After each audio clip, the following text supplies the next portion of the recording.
Assalamualaikum warahmatullahi wabarakatuh. Perkenalkan, kami dari kelompok 10 yang beranggotakan Andika Akbar, Atika Fitriasi, dan Mega Aprilia Pratamasari. Kami di sini akan menjelaskan kebijakan moneter dan kebijakan fiskal. Saya akan menjelaskan kestabilan ekonomi negara. Suatu keadaan di mana pertumbuhan ekonomi berlangsung secara terkendali dan berkelanjutan. Artinya, pertumbuhan arus barang atau jasa dan arus uang berjalan seimbang. Tujuan pertama, pertumbuhan ekonomi dan pemerataan pendapatan. Kedua, kesempatan kerja dan kestabilan harga. Ketiga, keseimbangan neraca pembayaran. Saya akan menjelaskan lebih detail dari tujuan moneter. 1. Contohnya, mengedarkan mata uang sebagai alat tukar dalam perekonomian. 2. Mempertahankan keseimbangan antara kebutuhan dan stabilitas tingkat harga. 3. Distribusi likuiditas yang optimal dalam rangka mencapai pertumbuhan ekonomi yang diinginkan pada berbagai sektor ekonomi.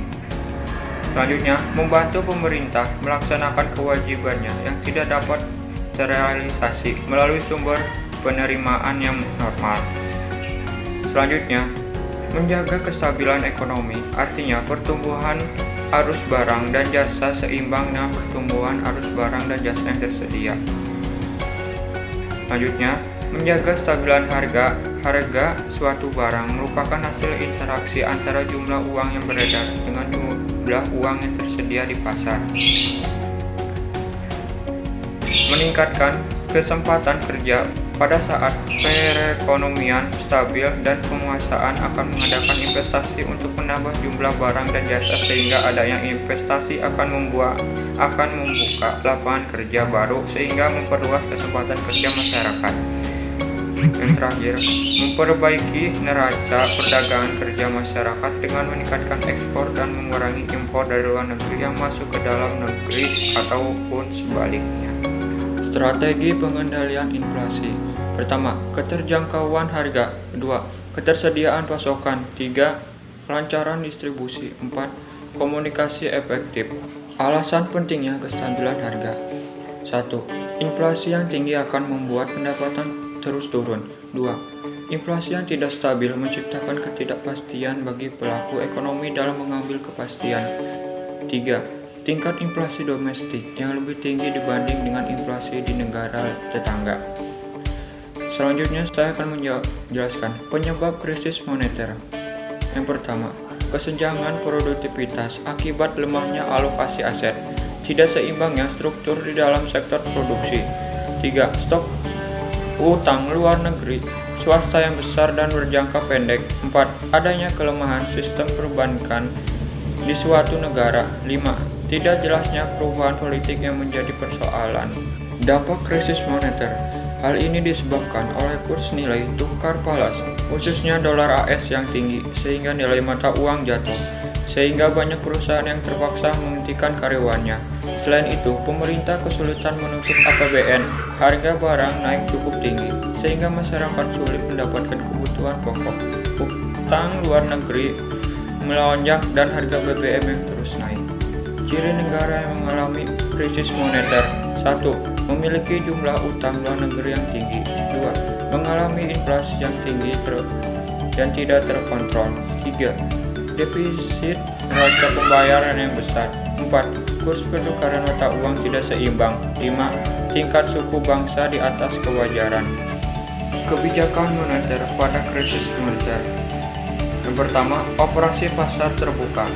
Operasi pasar terbuka merupakan cara pengendalian uang yang beredar dengan menjual atau membeli surat berharga pemerintah.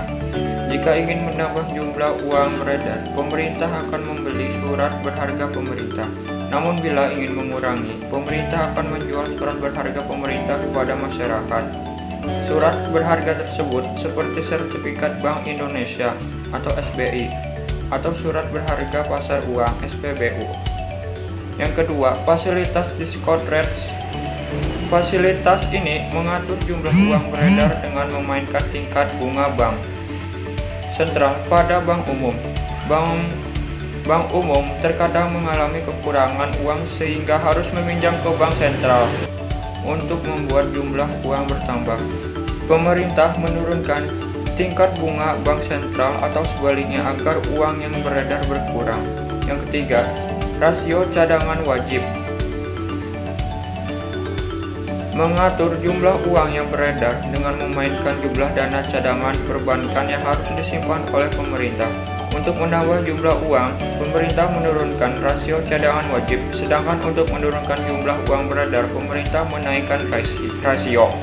Yang keempat, imbauan moral diberikan untuk mengatur uang beredar kepada pelaku ekonomi, misalnya seperti mengimbau perbankan pemberi kredit untuk waspada dalam mengeluarkan kredit, sebab hal tersebut bisa menekan jumlah uang yang beredar. Selanjutnya ada kebijakan pembangunan ekonomi nasional. Kebijakan pembangunan ekonomi nasional dibagi menjadi dua, yaitu kebijakan inflasi dan kebijakan moneter. Kebijakan inflasi itu sendiri memiliki pengertian kebijakan pemerintah dalam pengeluaran dan pendapatan dengan tujuan untuk menciptakan harga yang tinggi tanpa inflasi. Sedangkan untuk kebijakan moneter itu sendiri memiliki pengertian kebijakan pemerintah untuk mempengaruhi jalannya perekonomian dengan cara menawarkan uang kepada masyarakat.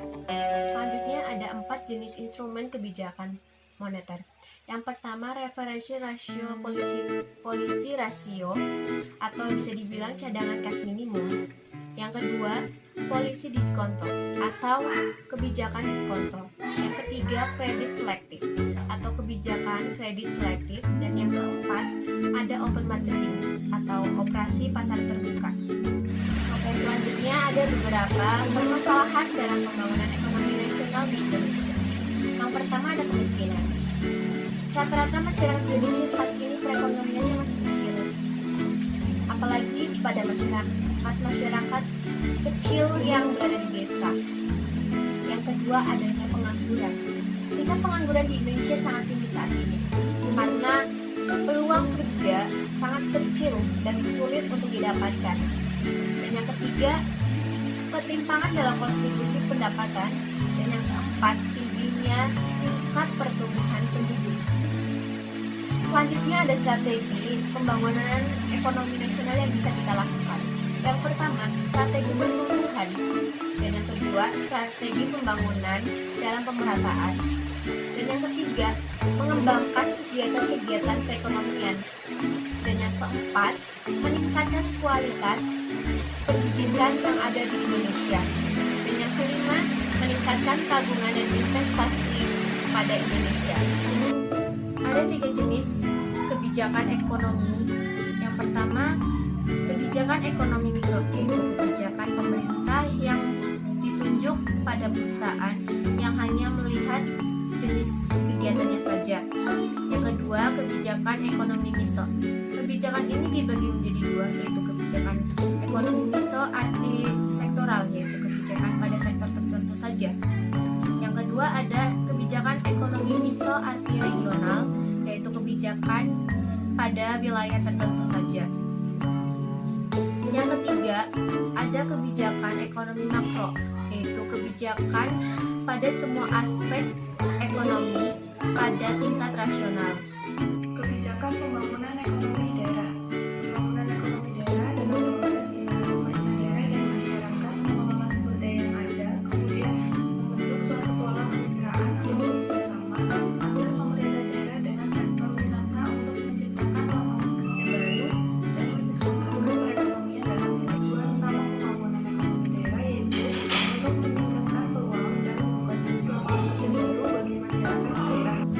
Berikut merupakan contoh-contoh pembangunan ekonomi daerah. Yang pertama, pembangunan atau renovasi jalan raya.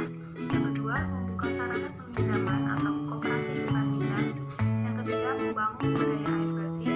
Yang keempat, membuka lapangan kerja baru. Dan yang kelima, penyuluhan sumber daya manusia dan memberikan layanan kesehatan bagi masyarakat. Berikut merupakan masalah yang terjadi saat pembangunan ekonomi daerah. Yang pertama ada kemiskinan.